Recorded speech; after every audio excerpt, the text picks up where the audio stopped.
Guys हमने अपने पिछले वीडियो में बात किया था कि सब स्ट्रिंग और सुपर स्ट्रिंग कैसे काम करता है, इसको पूरे अच्छे से समझा था।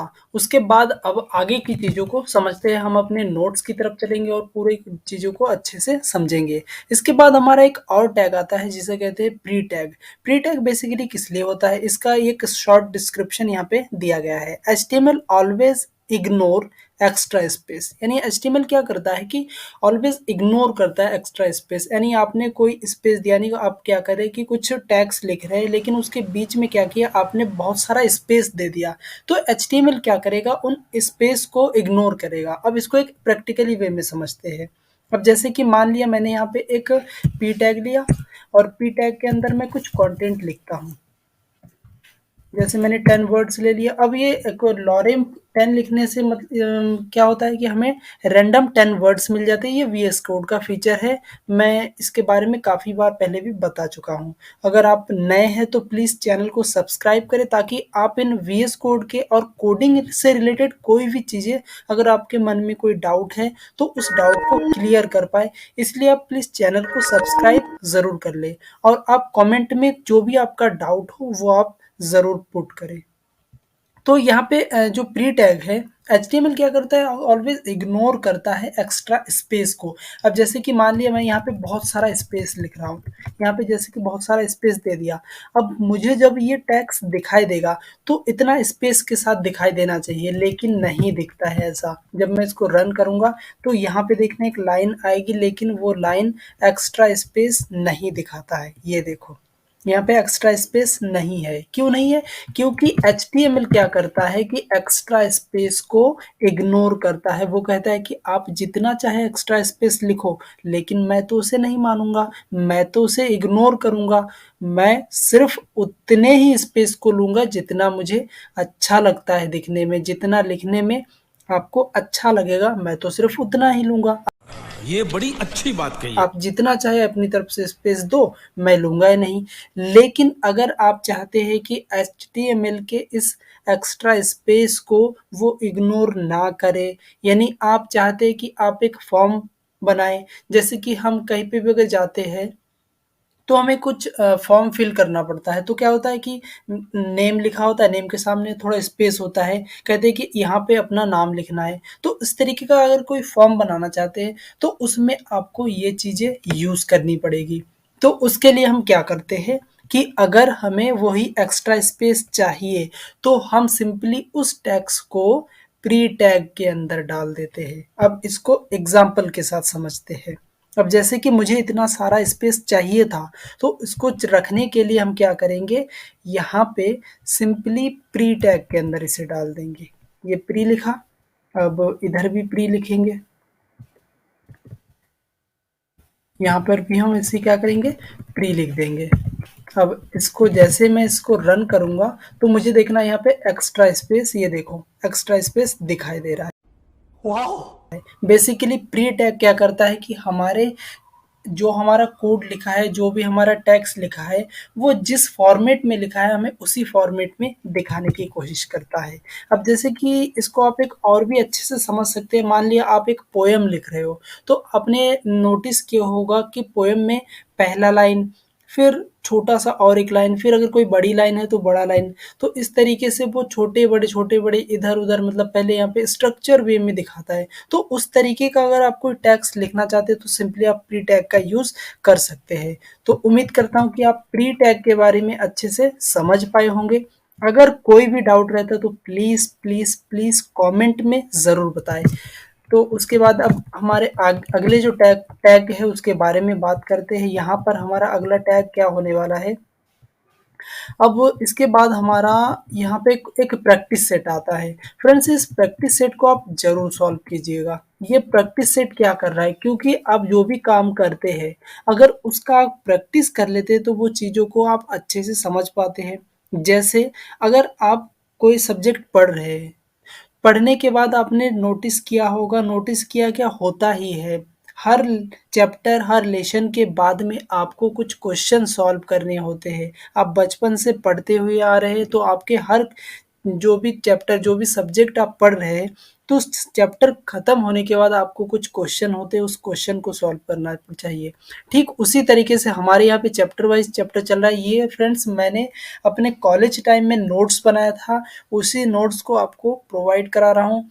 तो प्लीज़ इन क्वेश्चन को ज़रूर सॉल्व करें, और इस पीडीएफ को, ये जो भी हमारा नोट्स होगा, मैं डिस्क्रिप्शन में इसका लिंक दे दूंगा। आप उस डिस्क्रिप्शन से इस लिंक को से आपको इसको डाउनलोड करके आप इसको अच्छे से संभाल के ज़रूर रखिएगा, और जब भी कभी आपको रिवीजन करने की ज़रूरत हो तब आप इसका यूज़ बड़ी ही आसानी से कर सकते हैं, क्योंकि इसमें मैंने अपने कॉलेज टाइम के टाइम बनाया था, और मेरा सारा जो एक्सपीरियंस है उस टाइम सीखने का, मैंने सबको वन बाय वन इसमें नोट किया था। A few moments later. उसके बाद आता है हमारा चैप्टर थर्ड। चैप्टर थर्ड में बेसिकली हम कुछ और चीज़ों को समझेंगे, यहाँ पर कुछ एडवांस चीज़ें यहाँ पे हमें समझने को मिलेंगे।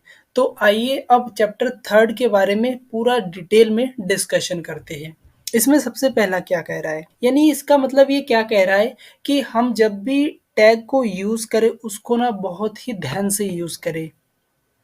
अगर हम सही टाइम पे, सही जगह पे, सही टैग का यूज़ करते हैं तो सर्च इंजन में हमारे पेज को लाने में काफ़ी मदद मिलता है।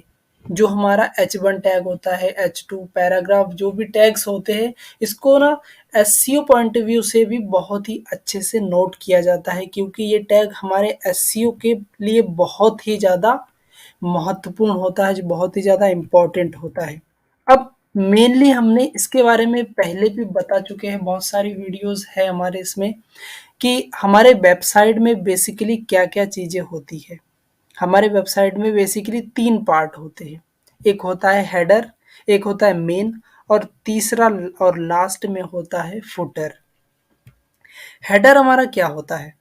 कंटेंट नेव टैग, यानी हेडर में हम क्या करते हैं कि जो हमारा जितने भी हमारे पेजेस, हमारी वेबसाइट के लिंक्स वगैरह यानी अदर पेजेस होते हैं, उसको अगर लिंक कराना होता है तो हम हेडर में करा देते हैं। जो भी हमारे सीएसएस से रिलेटेड जितने भी पेजेस है, उसको जावास्क्रिप्ट से रिलेटेड जितने भी पेजेस होंगे, उन सबको हम हेडर में लिंक कराएंगे वन बाय वन।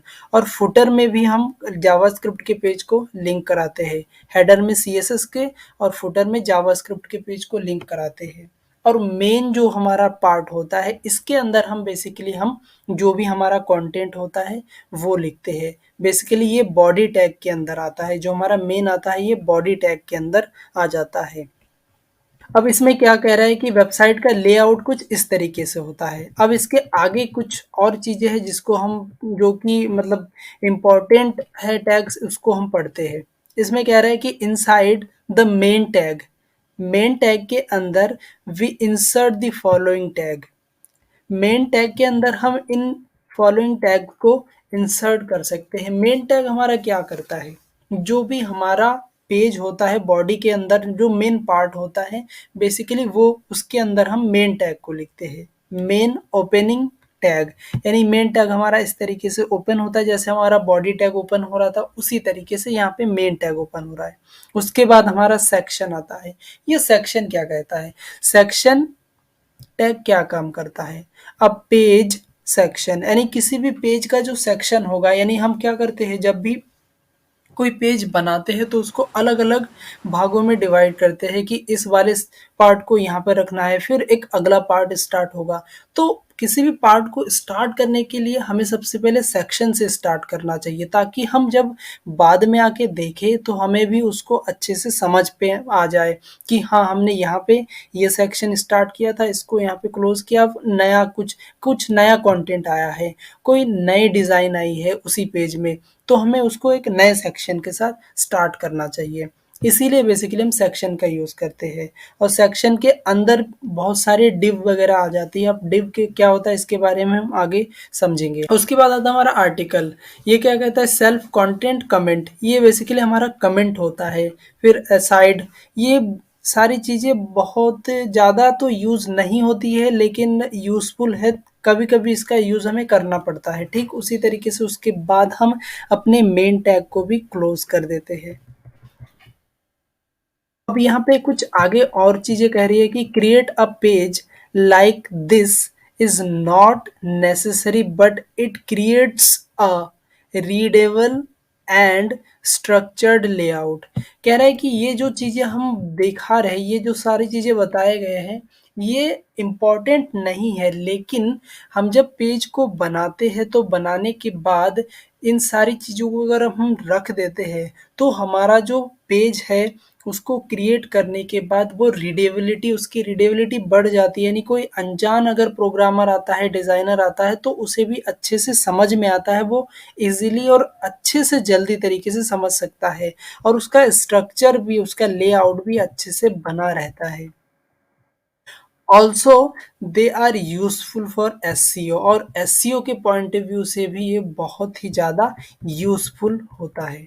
अब उसके बाद आता है हमारा नैव टैग। नैव टैग क्या कहता है? This is use to create navigate tags like home, about etcetera. यानी हमने किसी भी वेबसाइट में जब हम विजिट करते हैं तो हम देखते हैं कि वहाँ पे होम, अबाउट, कॉन्टैक्ट अस, इस तरीके के अलग अलग पेजेस के बटन रहते हैं और उस पर जैसे क्लिक करते हैं तो हम उस पेज पे रिडायरेक्ट कर दिया जाता है। तो वो बेसिकली कहाँ पे होता है? वो हमारा नेविगेशन बार होता है, वो हमारे वेबसाइट के टॉप में होता है। तो वही कहना चाह रहा है। तो उस जो हमारा टैग होता है तो हमें उसको नेविगेशन टैग से स्टार्ट करना पड़ता है, यानी नैव टैग होगा और उसके अंदर हम उस पेजेस के बटन को बनाएंगे, वन बाय वन बनाएंगे। तो सबसे पहले हमें उसको नैव टैग के अंदर डिफाइन करना पड़ता है।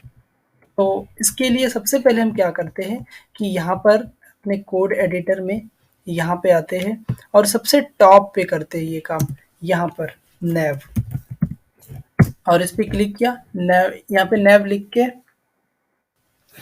यहाँ पे जैसे मैंने नैव लिख के एंटर मारा तो मुझे नैव टैग बनने दिखने को मिला है। अब यहाँ पे होम, फिर अबाउट, इस तरीके से हम अलग अलग पेजेस के बटन बनाते हैं, अलग अलग पेजेस के लिंक देते हैं। अभी ये नॉर्मली इस तरीके से दिखेंगे। अब जैसे ही मैं इसमें बटन बनाऊंगा, थोड़ा स्टाइलिश डिज़ाइन दूंगा, सीएसएस दूंगा, तभी जाके मुझे ये अच्छे दिखने लगेंगे और इसमें एंकर टैग यूज़ करूंगा तो मुझे बेसिकली उस पेज का यूआरएल भी मैं दे पाऊंगा। तो इस तरीके से कुछ नैव टैग काम करता है। यानी हमारे जो भी बटन होते हैं, जो हमारे होम यानी ऊपर टॉप पे दिखाई देते हैं, वो नैव टैग के अंदर होते हैं, जितने भी मेन्यूज की चीज़ें दिखाई देती है। अब उसके बाद आता है हमारा द डिव टैग। ये डिव टैग क्या करता है? आप जब भी एचटीएमएल में किसी भी वेबसाइट को बनाना स्टार्ट करेंगे तो आप मोस्टली डिव टैग का यूज़ करेंगे। अब डिव टैग क्या करता है? Div tag is often used as a container. Div tag एक कंटेनर की तरह ही काम करता है for other elements. div tag is a block of div tag is a block level element, always takes full width। यानी ये जो div tag होता है ये क्या करता है? कंटेनर की तरह काम करता है, यानी चीज़ों को अपने अंदर कंटेन करता है। यानी div tag के अंदर आप और भी बहुत सारे टैग्स लिख सकते हैं, आप जो टैग्स चाहे आप वो टैग्स div tag के अंदर लिख सकते हैं और मोस्ट ऑफ द केसेस में आप div टैग का ही यूज़ करने वाले हैं। अब div टैग को एक एग्जांपल के साथ समझते हैं। अब हम यहाँ पे आते हैं, यहाँ पे सिर्फ मुझे क्या लिखना है? div और एंटर मारूंगा तो मुझे यहाँ पे div टैग दिखने को मिल जाएगा।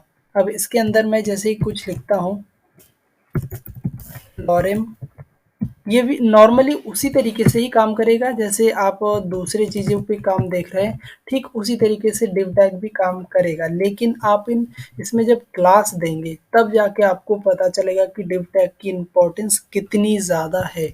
जब क्लास क्या होता है, आईडी क्या होती है, इन सब चीज़ों के बारे में हम बात करेंगे तब जाके आपको इसका एक्चुअल मीनिंग पता चलेगा। तो वीडियो में अंत तक बने रहे, हमारे इस सीरीज़ को पूरा फॉलो ज़रूर करें ताकि आप HTML का एक बेसिक से एडवांस लेवल जानकारी ज़रूर ले पाए। उसके बाद आता है हमारा स्पैन टैग। स्पैन टैग क्या काम करता है? अब स्पैन टैग के बारे में, ये बहुत ही ज़्यादा इम्पोर्टेंट और बहुत ही ज़्यादा यूज़ होने वाला टैग है। अब क्या कह रहा है कि span tag is use as div. ये भी एक div की तरह ही काम करता है, div टैग की तरह, but it contain only that space in which the contents in which the contents of with. यानी ये क्या काम करता है, यानी मान लिया मेरा एक div टैग है, उसके अंदर एक पैराग्राफ है या फिर एक बटन है, और मैं चाहता हूँ कि उस ये जो मान लिया यहाँ पे एक बटन है, और मैं चाहता हूँ कि इस बटन के तुरंत बाद कुछ टेक्स्ट दिखने को मिले, यानी ना ही कोई स्पेस हो ना ही कुछ और हो, तुरंत दिखने को मिले, तो हम उसे स्पैन टैग के अंदर डालते हैं। या फिर अगर हम उस स्पैम में ना डालें, हम उसे अगर पी टैग के अंदर डालेंगे तो वो मुझे अगले लाइन पे दिखाई देगा। इसको एक प्रैक्टिकली वे में समझते हैं। अब जैसे कि यहाँ पर ये टैग है, अब मैं चाहता हूँ कि यहाँ पर ना कुछ और कंटेंट आ जाए विद अदर टैग्स, तब हम क्या कर सकते हैं, हम अगर यहाँ पे पी टैग का यूज़ करेंगे तो देखना क्या होगा। हमने पी टैग का यूज़ किया और यहाँ पे लिखा HELLO हेलो लिखा, और उसके बाद हम जैसे इसको रन करेंगे तो यहाँ पे देखना मुझे कुछ इस तरीके का है। ये जो हेलो वर्ड है ये अगले लाइन पे दिखाई दे रहा है, लेकिन मैं चाहता था यहाँ पे ही वही हेलो वर्ड दिखाई दे, तो उसके लिए हमें क्या करना पड़ेगा, उसे उसे स्पैन टैग के अंदर डालना पड़ेगा, SPAN। स्पैन टैग के अंदर मैं इसे जैसे ही लिखूंगा तो मुझे वो उसी लाइन पे, यानी मैं जहाँ पे चाहता हूँ, यानी इस वाले लाइन पे इसके आगे ऐड हो जाए तो मुझे वहीं पे दिखाई देगा। ये देखो कुछ इस तरीके से यहाँ पे दिखाई दे रहा है। तो बेसिकली स्पैन टैग किसी टैग्स या किसी बटन या किसी डिव के आगे अगर आप कुछ लिखना चाहते हैं तो उसके लिए आप इसका यूज़ कर सकते हैं। उसके बाद आता है हमारा फाइनली प्रैक्टिस सेट। ये हमारा प्रैक्टिस सेट नंबर 3 है और इसको आप ज़रूर सॉल्व कीजिएगा, और अगर आप इसको नहीं कर पाते तो आप कमेंट में ज़रूर बताएं, मैं आपके कमेंट का रिप्लाई ज़रूर दूंगा, और मैं अगले वीडियो में इस पूरे 3 क्वेश्चन को सॉल्व करने वाला हूं और आगे की चीज़ों को हम समझने वाले हैं। सो फ्रेंड्स, आज के लिए बस इतना ही। I will see you next time. Till then, keep learning and keep smiling.